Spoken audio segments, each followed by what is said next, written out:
televisão que trouxe para o mesmo século o habitante de uma grande metrópole e o morador de uma grande aldeia faz 60 anos. Ninguém me contou.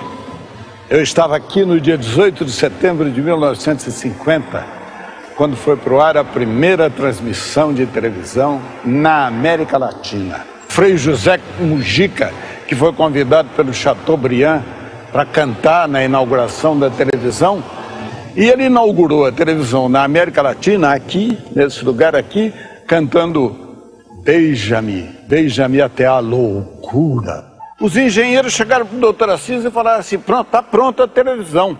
A RCA Victor tinha dado aí o equipamento, o Moinho Santista deu dinheiro, a Antártica, e tá aí, ó, pode botar no ar. Aí eles, bote no ar, bote no ar, bote no ar. Chegou o engenheiro, Dr. Mário Alderig e Jorge Edo, que eram os dois engenheiros, chegaram e disseram para o doutor Assis, vai pôr no ar, não tem receptor. Foi aos Estados Unidos, comprou cerca de 200 aparelhos de televisão e foi para o ar essa transmissão com 200 aparelhos, um colocado no viaduto do Chá, um na rua 7 de Abril, um em frente ao Pacaembu, um no Cinemetro e por aí. Assim foi para o ar a primeira transmissão. Fomos mandados aos Estados Unidos para apanhar essa estação de televisão. E a RCA, que era a fornecedora do equipamento, tinha patrocinado, como patrocinava nessa ocasião, cursos para que as pessoas aprendessem e soubessem o que era televisão. Foi aí que nós fomos ver realmente a televisão como funcionava. O Dr. Assis havia comprado uma estação de televisão, mas não havia especificação de material, não havia o que deveria ter essa estação, quantas câmeras deveria ter, qual era o tipo de câmera, qual era o material necessário. Na ocasião, vamos dizer, foi estabelecido que nós necessitaríamos 3 câmeras ao vivo e o resto do material complementar. Naturalmente, vamos incluir o transmissor e a antena. E então se preparou, com as 3 câmeras que nós tínhamos, o estúdio principal, com os sets para os diversos quadros, e um estúdio de apoio ao lado, em que ficava o apresentador, que era o seu Homero Silva e Lia de Aguiar. Eu apresentei a madrinha, que era a poetisa Rosalina Coelho Laraigote Lisboa, e que com palavras bonitas, posto que poeta, deu por inaugurada a televisão do Brasil. Porque esse programa todo foi muito movimentado. Eu só falei nas primeiras apresentações, depois houve número de balé, número de música, a escolinha do Titilo, naquele tempo que era famosa, no script do Paulo Leblon, com Simplício, Geni Prado, João Monteiro, Lulu Benencase, um quadrinho romântico do Walter Foster, eu também participei, de algumas apresentações com Homero. Lolita Rodrigues cantou o hino da televisão brasileira. Vingou como tudo vinga, no teu chão, Piratininga. A cruz que Anchieta plantou, e dir-se-á que ela hoje acena por uma altíssima antena, a cruz que Anchieta plantou. Fomos até Santos buscar o material que iria ser a televisão, a primeira emissora de televisão da América Latina.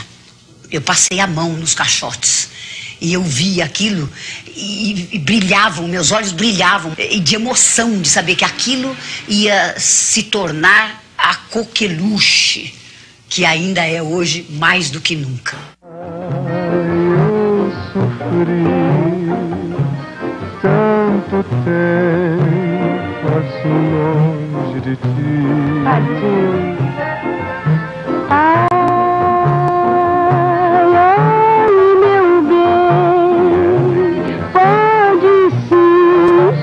Tanto também,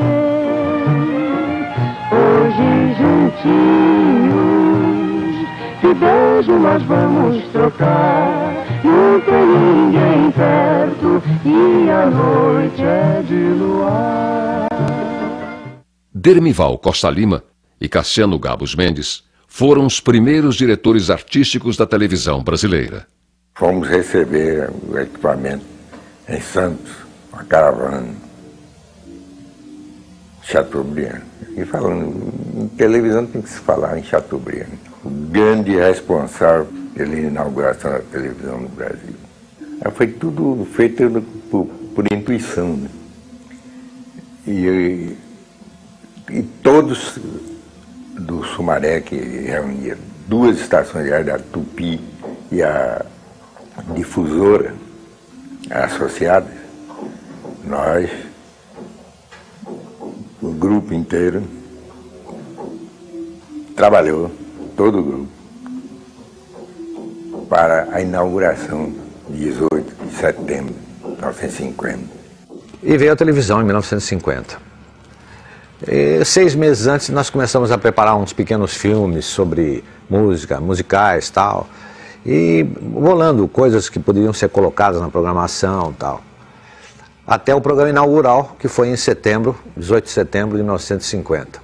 O programa inaugural, que foi ensaiado exaustivamente durante 2 semanas, deu um trabalho danado, com marcação de câmera, diabo. Chegou no dia do programa, dia 18, uma câmera pifou. Então todos os ensaios que nós fizemos, todas as marcações que nós fizemos, tudo foi para cucuia, né? O índio, ele surgiu da necessidade de substituir o velho índio tupi, que aparecia inicialmente na marca da televisão, que era o remanescente da marca da Rádio Tupi. E era um índio severo, com uma cara brava, segurando uma lança, olhando para frente numa atitude de desafio, né? Aí o Cassino disse: você não quer fazer alguma coisa, mudar um pouco? O que vocês podem fazer? Eu digo: vou estudar alguma coisa. Foi quando eu imaginei que um garotinho índio, mas criança, seria mais simpático e o público teria mais tolerância com ele. E aí eu criei um índiozinho. E aí o detalhe foi substituir o cocar por uma anteninha de televisão. No segundo dia de transmissão, a TV Tupi colocou no ar o primeiro telejornal, Imagens do Dia. Durante todo o dia e toda a madrugada de segunda-feira, o Palácio do Catete vive os momentos culminantes da crise político-militar que teve tão estarrecedor epílogo na manhã de ontem. A reportagem de Imagens do Dia apostos focalizando os momentos históricos da plantão em frente à Polícia Central do Rio de Janeiro. A primeira notícia, o primeiro cronista. Cheguei na televisão no dia seguinte, à inauguração, e fiz um programa realmente, do ponto de vista técnico, saiu perfeito. Saiu perfeito porque estava todo redigido. E eu decorei um pouco. Eu sei que a repercussão foi muito boa. À noite o doutor Assis Chateaubriand mandou me chamar. Disse: com que o senhor estudou televisão? Disse: por que, doutor? Estava muito ruim? Ele disse: não, ao contrário, está muito bom. O senhor foi o único homem que entendeu televisão no Brasil. A TV Tupi do Rio foi inaugurada em 1951. Começa a chegar ao Rio a preciosa carga. Mais de 100 volumes contendo todo o equipamento indispensável para a transmissão de programas de televisão. Parte para a Praia Vermelha o caminhão conduzindo a primeira carga de volumes, contendo equipamento de TV da primeira emissora de televisão a ser instalada na capital da República.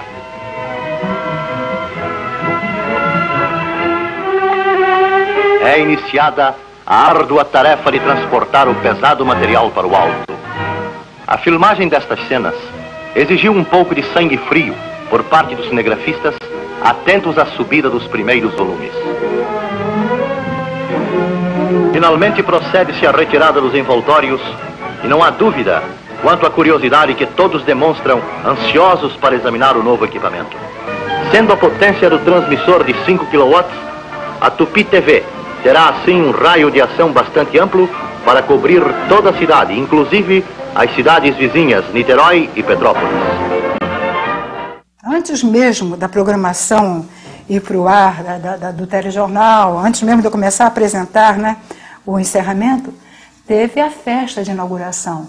E esse show eu também tive a honra de apresentar. Eu fui convidada juntamente com o Jatobá. Éramos os únicos apresentadores. Em 1952, é inaugurada a TV Paulista. Veio para cá um técnico que nós contratamos, né? Foi um técnico americano formado pelo Instituto de Massachusetts. E aqui então ele fez toda a relação do que havia necessidade de importar. Foi solicitada a importação desse equipamento. No dia 27 de setembro de 1953, era inaugurada a TV Record. E o Assis, então, ele me entusiasmou e disse: você não pode deixar, você é um lutador, você precisa entrar nesse negócio de televisão, precisa entrar nesse negócio de televisão. E tanto fez e tanto falou que eu resolvi entrar. E devo dizer que os ensinamentos e os homens que ele trouxe na montagem da TV Tupi de São Paulo nos prestaram um grande serviço. O primeiro programa que efetivamente foi ao ar, que foi apanhado por todos os nossos ansiosos televisores, das pessoas ligadas à televisão Record, porque evidentemente o Canal 3 dominava totalmente a antiga Tupi, dominava totalmente a audiência no Canal 3. E o Canal 7 pegava-se com alguma dificuldade e às vezes a imagem não ia para o ar. O programa inaugural trouxe todos os elementos num pupurri extraordinário, porque a Rádio Record mantinha sob contrato o maior volume e a maior qualidade de artistas de todo o Brasil. Em 1955, foram inauguradas a TV Rio, no Rio de Janeiro, e a TV Itacolomi, em Belo Horizonte. Em 59, a TV Piratini, em Porto Alegre, a TV Paranaense, em Curitiba, e a TV Continental, no Rio de Janeiro.